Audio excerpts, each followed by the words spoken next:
What's going on, guys? It's your boy Jacob from Topside MMA, and today I'm coming at you with my weigh-in recap for UFC Qatar. You guys know the deal. In this video, we're going to break down every single weigh-in and every single face-off, and I'm going to tell you if any of them affected my picks or my bets this week with all these fights. So without further ado, let's get right into it. Now, first up, we got Marek Bujlo versus Denzel Freeman. We knew going into this, both these guys are big, heavy guys. We knew they were not going to have to be cutting a ton of weight, and we knew they weren't going to be looking like bodybuilders, so I wasn't really expecting a whole lot from either guy in terms of anything I was looking for. They both seemed fine, though. This was the first time they had to make weight. They're in Qatar, in the Middle East. It's a weird time zone. It's all over the place. So I don't know. I guess last night this was, or last afternoon, I don't know. But when they had to make weight, this is the first time they had to make weight on the scales for the fights to be approved. So boom, here we go. Both guys made weight, 256 and 260 respectively for both guys.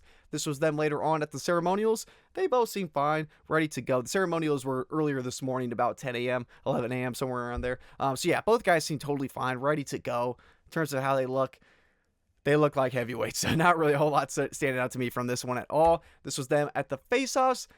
They both seem fine. I guess Bula's a bit taller, but other than that, nothing really stood out to me. Both these guys seem fine. They both seem healthy. They both seem ready to go. Low-level heavyweight scrap. Anything can happen, but I can't really say this affects my confidence one way or another. So next up, we got Nurullo Aliev versus Shem. Now, Shem came in, double birds up. You know, he was feeling himself. I will say, dude had confidence throughout this whole, for the first time they had to make weight to the ceremonials for a UFC debut. This guy has a ton of confidence. He's full of himself. I like it. But yeah, Nurullo Aliev looked great. 155 on the scale. Shamrock 156. Shamrock did have to bring out the tent, as you can see in this first picture, the first time they had to make weight. But yeah, it really wasn't a bad look at all. He seemed totally fine. It just looked like he had a little bit of trouble cutting that extra little bit of weight off. So he seemed totally fine. This was him with the tent. This was him without the tent. I will say he looks pretty damn big. I mean, the same angle on these, even though it's a bit of a side angle, it's either guy's not getting an advantage because they're both from the same angle. So my point was saying here is they both look fine, but Shamrock does look pretty damn big. It's going to be interesting how these two play out because they're both grapplers. They both want to wrestle on the ground. It'll be interesting to see the narrative between these two. This was them at the ceremonials later on. This it's about the same picture. I mean, they both had the same damn pose, which is kind of funny. But yeah, they both seem fine, ready to go. I will say Shamrock seems pretty damn big. I don't know what the graphics guy was doing for the UFC, though. You can see his flag. I don't know if they just had the default flag, if they forgot to put bro's flag on here. I mean, it's not like he's from some crazy country. I believe he's from the UK. So, I mean, I don't know what they were doing. But yeah, they both seem fine, totally healthy, ready to go. They seemed a bit more full or filled in after the ceremonials or after the first time they had to make weight. They seem fine, though. This was them at the face-off. A bit of a zesty face-off from Shamrock. But I will say both guys seem fine. They both seem healthy, ready to go. Should be I don't even know if I want to say it's going to be a super fun fight. We'll have to see how it goes. But yeah, it's going to be a lot of grappling. We'll have to see if it's going to be a fun one or not. Who knows? We'll have to see how this one goes. But I can't say it affects my confidence all that much for either guy. Next up, we got Ismail Naurdiev versus Ryan Loder. I don't know what's going on with Ismail Naurdiev. I mean, he doesn't even look like he's training. I mean, he looks like me after 12 beers on a Friday night in terms of the build. So I don't know what's going on here. I don't know what to think about all this. Is he just way too big for middleweight? Should he be a welterweight? Who the hell knows? Ryan Loder, on the other hand, though, he seems fine, ready to go, healthy, a lot more lean compared to a guy like Ismail Naurdiev. Interesting, on the first time they had to make weight, though, this one kind of threw me off, I will say, in a bad way for Naurdiev. Whereas Ryan Loder, he looks good, he looks ready to go. But this was then, Naurdiev damn near looks like Jonah Hill. I don't know why, he's giving me Jonah Hill vibes. Not the best luck. But I will say later on, he looked a little bit better, I guess. This was them at the ceremonial weigh-ins. As you can see, Naurdiev came in looking a little less poofy. I don't know what you want to say. A little bit less fluffy. I don't know. But Ryan Loder seems a lot more muscular, a lot more lean. It seems like he's a more natural 185 or so.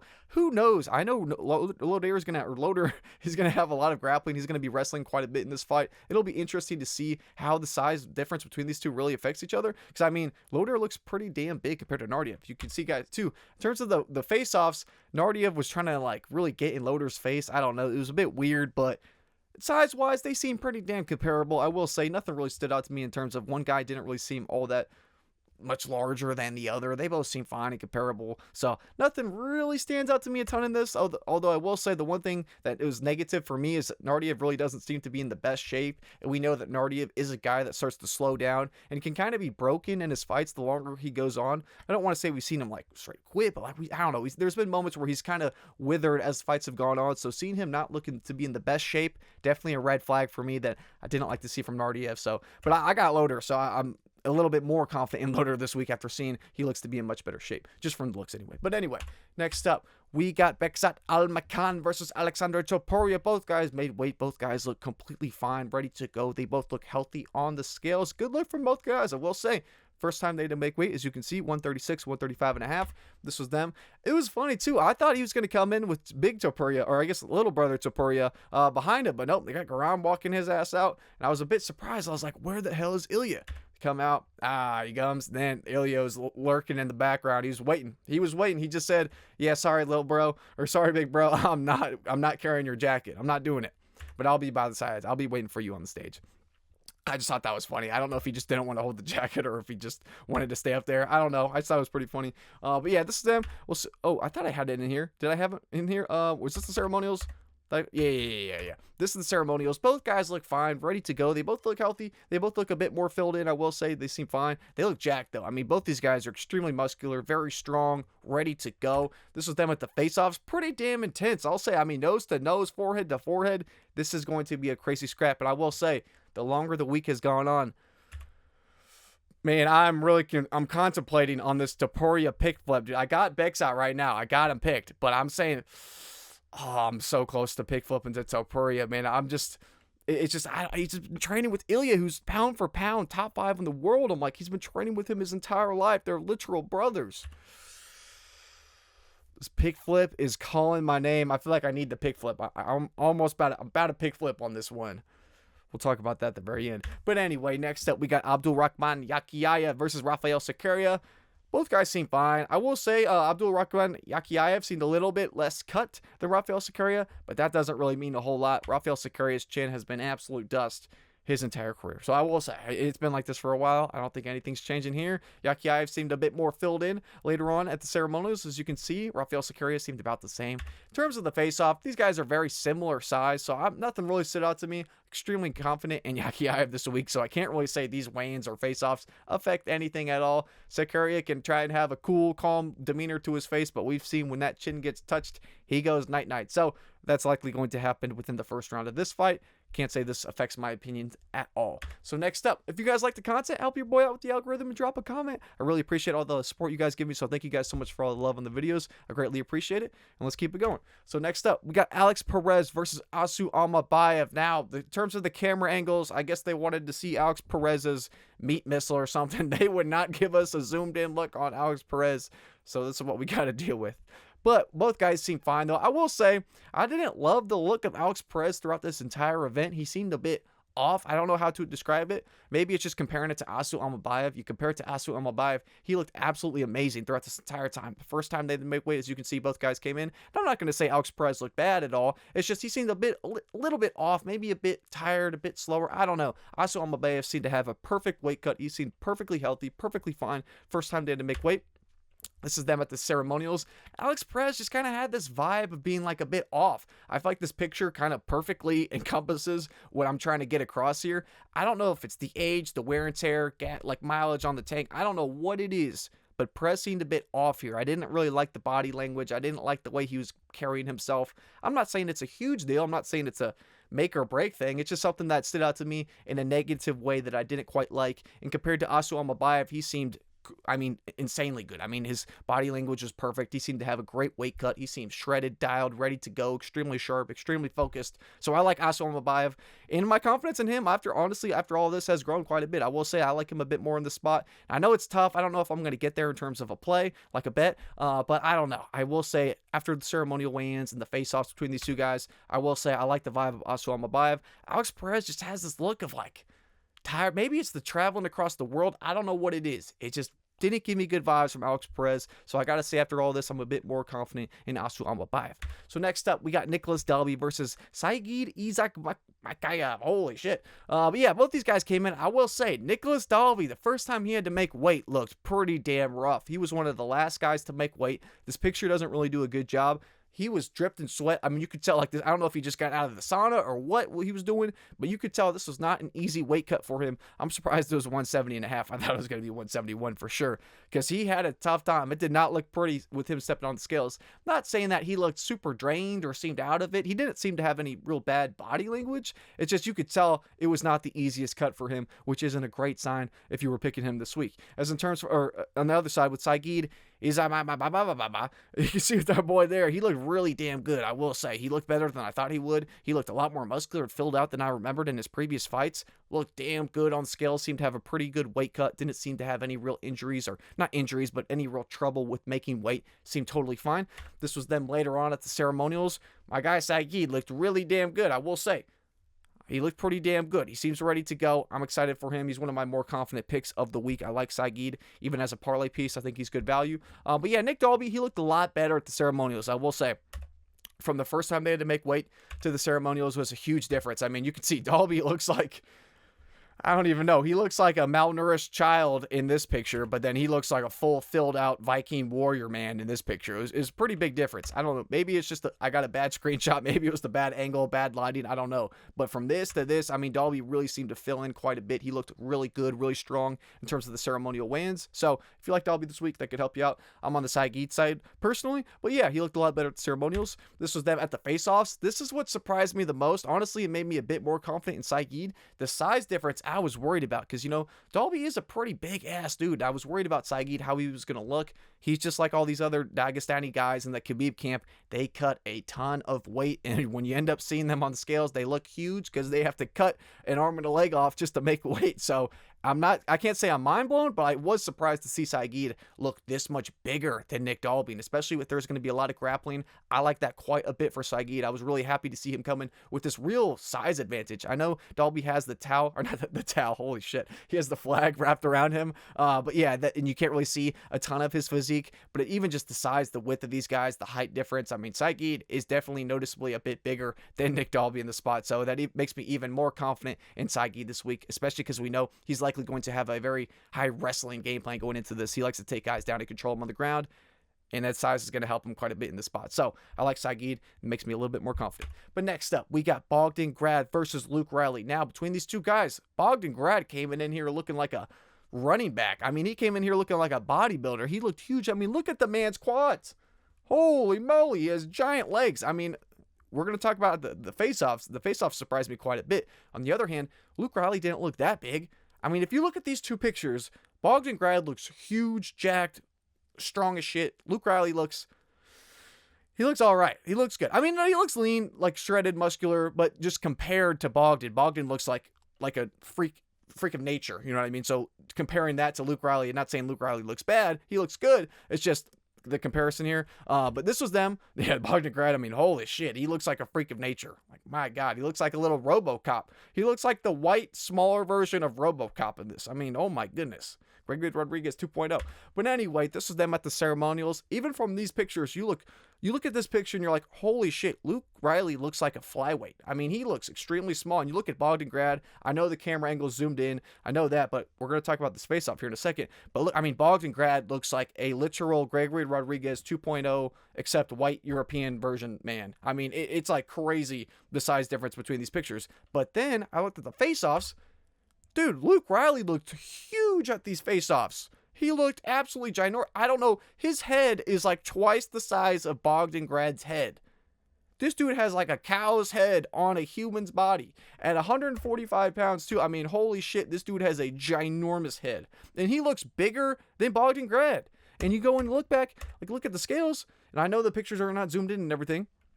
But still, I mean, I went and looked up on the stats too. They said technically Luke Riley on paper has a 1-inch height advantage. And I'm like, I don't know. It looks more like 2 or 3. I mean, the size difference, maybe it's just his big ass head. I don't know what it is. But Luke Riley looked huge in the face-off. So I don't even know what to think about this.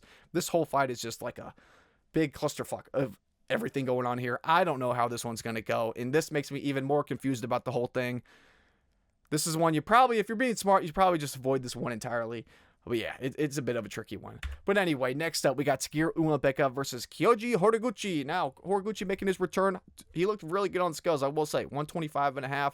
Tagir Ulanbekov, as always, looked like absolute death on the scales. Not that bad, but he's definitely sunken in. This is not a good weight cut, or not a good weight cut. It's not an easy weight cut for Tagir Ulanbekov to be making in this fight. So we kind of knew this. He's like this in every single fight, nothing out of the ordinary. And the reason why I'm not too worried about this, because later on, boom, ceremonials. It's like he's a whole new man. He's rehydrated. He's completely back to normal. Totally fine. Horiguchi looked good, though, I will say. 125.5. Or I guess we already talked about their weights. But yeah, Ulanbekov on the scales for the ceremonials looked totally fine. Ready to go. The face-off, though. Holy shit. The face-off between these two guys was absolutely insane. I mean, these guys look like they're in 4 different weight classes apart. I mean, holy moly. Tagir Ulanbekov is absolutely towering over Horiguchi, and I really think this is going to help him quite a bit. I mean, we know going into this fight, he's not going to be the better striker on the feet, but he's going to have the advantages in the height and the reach. That could help him touch Horiguchi's chin. Even on the wrestling and the ground, it could help him. I mean, there are just ways, maybe he's able to wrap up a submission in ways he couldn't with his extra long limbs compared to someone like Horiguchi. Who knows? There might be more options available to him, but the size difference just overall, this makes me a little bit more confident in Ulanbekov, I will say, because the longer this week was going on, I'm not going to lie, I was getting a bit less and less confident in Ulanbekov, because I'm like, damn, look at Horiguchi. On his first run in the UFC, he's only losing to Mighty Mouse, and it's like, these guys are basically the same age. It's not like he's washed and he's just coming in here for a last stunt run. I mean, they're a year apart, so I was getting a little bit less confident as the week was going on, but after seeing this, the size difference is ginormous. I mean, Ulanbekov probably should get this win here. It's got to make you a little bit more confident seeing him looking like a freak monster compared to Horiguchi in this. So anyway, next up we got Ismail versus Waldo Cortes-Acosta. Waldo Cortes-Acosta stepping up on 2 days notice, flying across the world. And what does he do? He makes weight, 265 on the dot. I guess he looks a bit heavier than normal, but I can't really say he looks that much bigger than I'm used to seeing him. Maybe he just doesn't cut that much weight. Maybe he just stays in shape all year round. Who the hell knows? But Ismail Gaziyev, the blob looks like the blob. We'll leave it at that. Both these guys came in, though. They both made weight. They both seem fine. They both seem ready to go. I actually like both these guys. I like watching both their fights. So this is going to be an entertaining one. Anyway, this was them at the ceremonials. Both guys came in totally fine. Waldo Cortes-Acosta, I mean, I have the volume down when I watch these, but every time, it's like all these videos, they're like all like, there's a delay with the audio in the video. So like I'll watch Waldo Cortes-Acosta like walk off after they've done the weigh-ins, or like after he's gone up on the scale, and then 2 seconds later I'm like not expecting any loud noise and he screams, but there's a delay of like 2 to 3 seconds. So I'm just sitting there and I see him go off, and then it like yell like it's like scares the shit out of me every single time with Waldo Cortes-Acosta. I mean, he's fought like 4 times in the last year. Like he gets me every time because there's always a delay with the damn stream. So it's kind of funny. I still haven't got used to it, though. He still catches me off guard with all these. But anyway, ceremonial weigh-ins. Both guys seem fine, ready to go. In terms of the face-offs, similar size from both guys. I know we haven't talked about this one, I guess, because I don't think it was announced when we talked about it in Locks and Traps. But I will say, I like Waldo Cortes-Acosta quite a bit. We saw with Gaziyev, when he was able to go against a boxer like Rosenstruik, who is not completely brain dead and has a bit of talent and a bit of skill, he was literally just pumping a jab, and Gaziyev had no answer. I mean, literally, pumping a jab was the kryptonite for Ismail Gaziyev. And what does Waldo Cortes-Acosta do? He pumps a jab like his life depends on it. I mean, that is his bread and butter. That is exactly what he wants to do. So stylistically, and Waldo Cortes-Acosta has good cardio, and he has good takedown defense. So I'm like, Gaziyev, I don't know how Gaziyev's going to win this fight. And we've seen Cortes-Acosta has a damn good chin, too. So this seems like a pretty clear Waldo Cortes-Acosta spot. I totally get it. He's flying across the world on 2 days' notice. That could definitely be a huge factor. And it is. It's 100% a factor to consider. Maybe he loses because he's not able to adapt to the climate and whatnot. Maybe it's too much taking his body across the world in 2 days. I wouldn't be totally mad if he lost this fight, but this just seems like stylistically a fight where he can 100% win, and there's a clear path for him to do so. And that's already been shown to him and laid out on a silver platter for him to be able to beat a guy like Ismail Gaziyev. So I think Waldo should get the job done. Won't be mind-blowing if he loses, but yeah, the pick's got to be Waldo Cortes-Acosta, and we'll talk about it at the very end as well. But anyway, this was them at the face-offs. But next up, we got Jack Hermansson versus Mitzabek Oralbai. Damn, this one really kind of shakes things up for me a bit. Jack Hermansson came in here looking like a shredded freak of nature. I mean, you can see him. He is jacked and shredded and lean. He looks huge. Mitsibek Orolbai going up to 170 where he really should be. He's been fighting at lightweight before, and he's been missing weight quite a few times. Jack Hermansson going from 185, now dropping down to 170.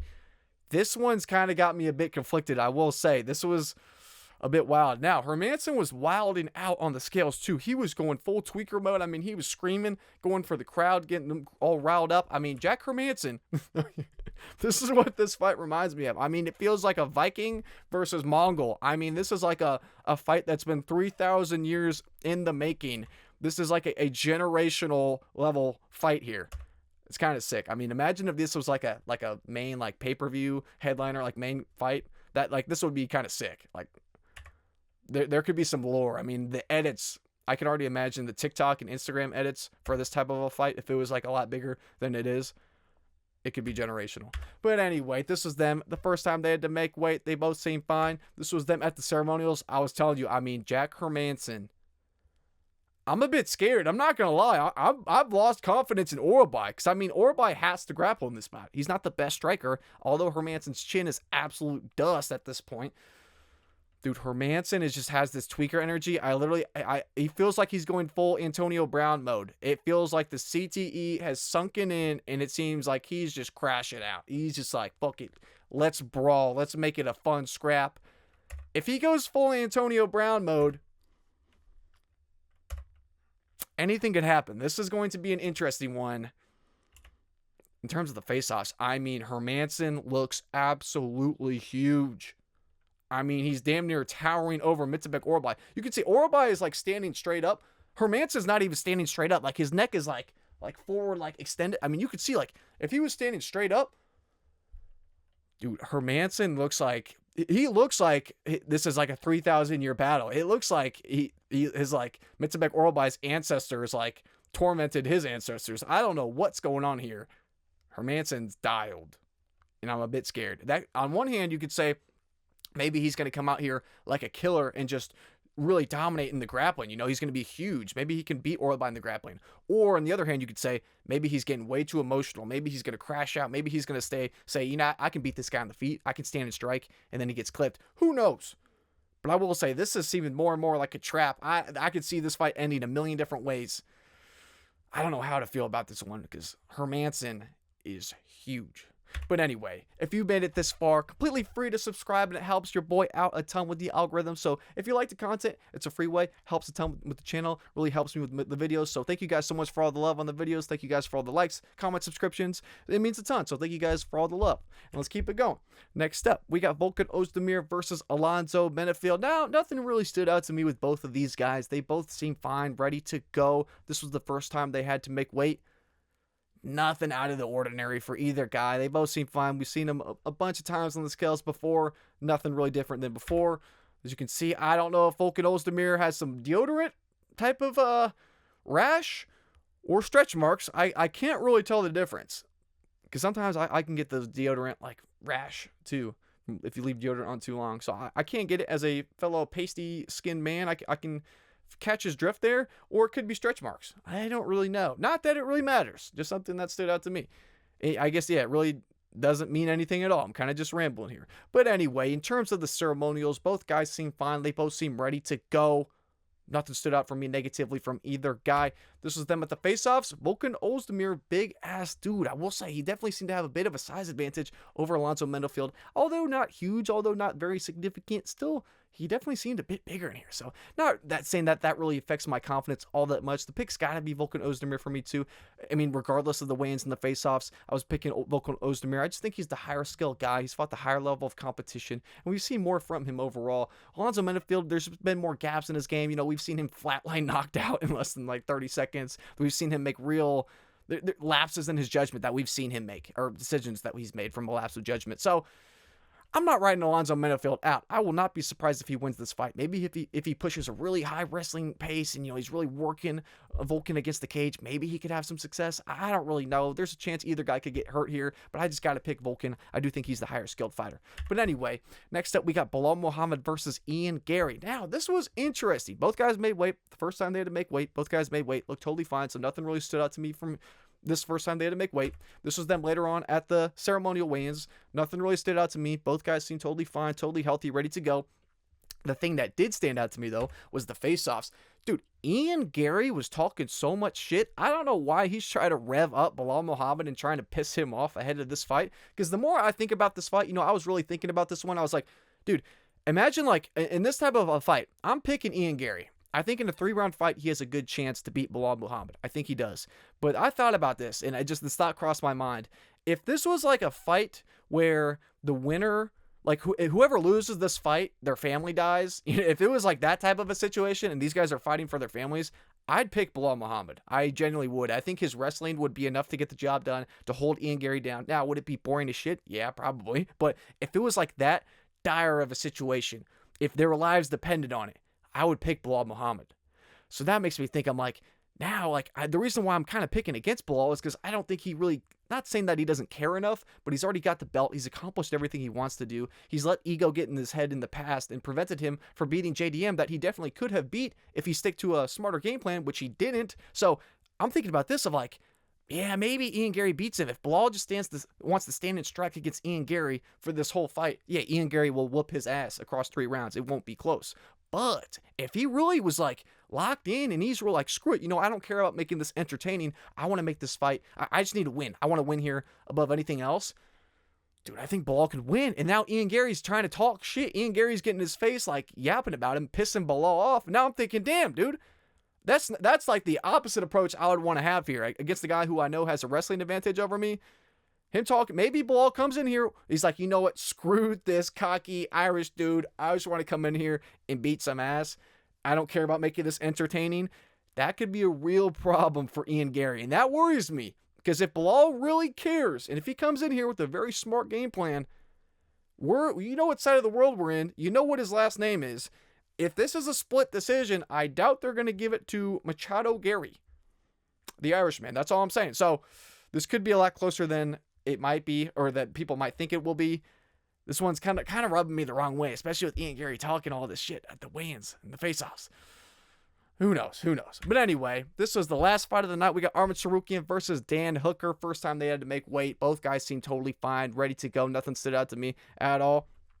This was hilarious. Okay, so I guess I gotta move myself out of here. Now I can move myself out of here. It was so funny that they had this, like, when they do those like intro videos for the main event and they're like, oh, like trying to hype it up. The lines, like the shit talking that they had, the trash talking, and in these videos, it was hilarious. I mean, if you look, Dan Hooker had these lines that were killing me. They were so funny. He was like, I go out there and I hurt people because I go out there because I genuinely like hurting people. I love it. Any man walking on the face of the earth can get it. Arman, I want your spot. You're the path for the title. I'm looking right through you. Dan Hooker beats the fuck out of people. It's just something that I love to do. It's easy for me. This guy's a fucking idiot, and I can't wait to knock him out. Dan Hooker's, his one-liners in this promotional video were insane. They were hilarious. They were awesome. Like, it was sick. It was badass. And then they had Arman's. My journey has been a long time. These are exact quotes. Like, I literally wrote it. I typed it out exactly word for word what he said. My journey has been a long time. I had a lot of injuries, but everything going great. Now I'm contender number 1. I want to show everyone my level. Dan Hooker goes, there's nothing to me. He doesn't know how to wrestle. And then you get Dan Hooker, and he's going, this guy is a fucking idiot, and I can't wait to knock him out. Arman's a wet blanket. He's boring as shit. Now he's pissed me off. Now I just hate everything he does. I hate the sound of his voice. I hate the look of his face. I hate that his head is attached to his body. I'm going to kick Arman Tsarukyan's head clean off. Holy shit. This just, like, I was laughing my head off. This was so funny. Just like the comparison of Dan's were hilarious and Arman's, like, his English just isn't that great. My journey has been a long time. My journey has been a long time. I was dying. This one, I mean, I was just cracking out. I couldn't stop laughing for these. But anyway, in terms of the actual weigh-ins in the face-offs, they seem fine. They seem ready to go. This is the first time they had to make weight. This was them at the ceremonial weigh-ins. As you can see, both guys seem fine, ready to go. Arman Tsarukyan, he looks like Paulo Costa. I mean, he looks like he's on the special sauce, but you got to assume he's not. Gotta assume he's being tested. But yeah, I will say Arman Tsarukyan, freak of nature. In terms of the face-offs, though, I haven't made my thumbnail yet, but my thumbnail is going to have to do with something about a headbutt. In the face-offs, Arman Tsarukyan headbutts the shit out of Dan Hooker. It was pretty insane. I will say it was pretty nasty. And it was kind of like, I feel like people are just seeing little clips on Instagram. They're not probably going to see the whole thing. Dan Hooker went to what's it called? Not like a taunt, but like you try to get someone to jump, like you try like make someone flinch, like make someone jump. And Arman he was having none of that. So Dan Hooker went to like flinch at him, and then Arman walked up and he just went and just boom, just headbutted him. So a bit of a heated weigh-ins, I will say, a bit heated of a moment. I haven't seen that. No, I mean, I can't remember the last time someone headbutted someone like that. Pretty crazy. But yeah, the face-off was pretty intense. Now, does it tell me a whole lot? No. But was it kind of interesting? Hell yeah. So yeah, super big head. It was pretty crazy. I mean, it was pretty wild. But anyway, guys, as a wrap up, I know I had to change this because we didn't talk about the new Waldo Cortes-Acosta fight. So I added it up here. As you can see, I added it as a medium confidence pick. I do think Cortes-Acosta should beat Gaziev. I really think he should beat him. I think he's proven the path to beat Gaziev. Gaziev's hands, he has a lot of power. He's not the most technical striker. Waldo Cortes-Acosta doesn't have a ton of power, but he is a technical striker, a ton of cardio, and good takedown defense. And that's really the path to beat Ismail Gaziev. So I think Waldo Cortes-Acosta, even on 2 days' notice across the world, I still think he should definitely be able to beat Ismail Gaziev. Maybe traveling across the world messes him up. Maybe it prevents him from getting a win. It could, but I got to pick Waldo Cortes-Acosta. But anyway, in terms of where my confidence was moved, kind of as a little recap here, Hermansson versus Orabai. Hermansson seems like Antonio Brown CTE. It seems like the knockouts are getting to him. He's cutting down. I don't know where his mental frame is at, but he's looking crazy, and he looks huge. He looks absolutely jacked, shredded. He looked a lot bigger than Orabai out there, so that does worry me, especially when we know Orabai isn't really a good striker. He just needs to wrestle guys. Now we have Hermansson, who's going to be bigger than him, and a crafty vet in himself. He's not a fish out of water on the ground. He can grapple himself, so I do worry about this. I'm still got to pick Orabai, but definitely a little less confident. Then with Dalby and Izagakhmaev, holy moly, I can barely say it, but I'm a little bit more confident in my boy Saygid. After seeing him in the weigh-ins, he really outbodied Dalby. He seemed a lot bigger than him. He seemed stronger than him. Seemed like he had a much better weight cut too. Dalby, the first time he had to make weight, did not look great, so not really saying that's a huge thing to take away from Dalby. It's just Saygid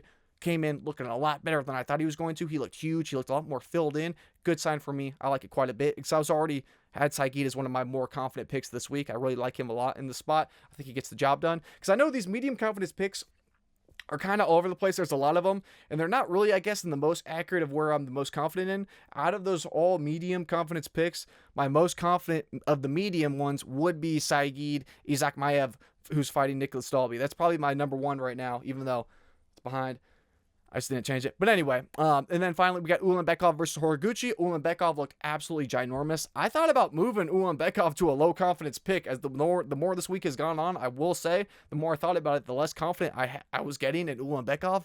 But after seeing that size difference, I'm like, oh my goodness, it's like huge. So I got to say, it makes me a little bit more confident in Ulanbekov, keeping him as a medium confidence pick. And then we have Muhammad versus Gary. Ian Gary talking all this shit. If Bilal Muhammad really comes out here fighting like his life, depending on it, I wouldn't be surprised if he beats Ian Gary. With Ian Gary talking shit and pissing him off, that makes it even worse for him. So I can't say it's a huge factor. I'm not saying that's a huge drop in my confidence, but it's something I wanted to talk about that just makes me ever so slightly less confident in Ian Gary this week. And then besides that, we got Perez versus Almabayev. Perez seemed a bit checked out, a bit.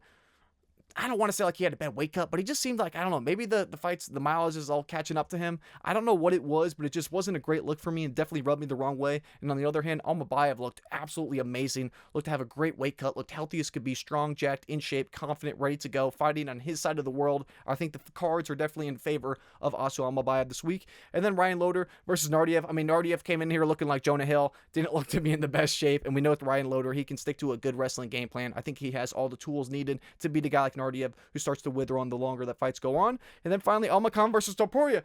This is the one I wanted to talk about. I think I'm going to make a poll on this. I'm considering the pick. I'm not even considering the pick flip. I am like teeter-tottering on the fence. I think I'm going to put a poll out in the posts on my channel. I think I'm going to let you guys pick. Are we taking Almakhan or are we taking Topuria? Check the poll on my page somewhere in my post I believe, section. I'm going to make that post right after I upload this video. You guys will decide for the final pick if we're taking Topuria or if we're taking Almakhan.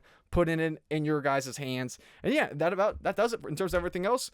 That does it in terms of the final confidence levels. It's where I'm leaving it as it is. And like I said, with the Almakhan versus Topuria, I'm letting you guys decide that. But anyway, guys, hope you guys enjoyed the video. Thank you guys so much for watching the weigh-in recap. You know, let me know if anything stood out to you, if you guys agree with any of these, if you guys disagree with any of these. Let me know in the comments. Let me know your guys' thoughts. I really value it. And then also, we're going to have the best bets video coming out here soon later today. I'm uploading this one, and I'm going to upload that one later tonight because I know these fights start early tomorrow morning. So I'm going to get that video out to you guys tonight. So stay tuned for that one. It'll be out here in a couple hours after this one. But anyway, guys, thank you so much for all the love on the videos. Thank you guys so much for all the support, the likes, the comments, subscriptions, memberships. It really means a ton and it helps me quite a bit with the channel. So thank you guys for all the love. I greatly appreciate it. I'm going to get this video out to you guys here ASAP. But in the meantime, it's your boy Jacob from Topside MMA, and I'm out. So peace.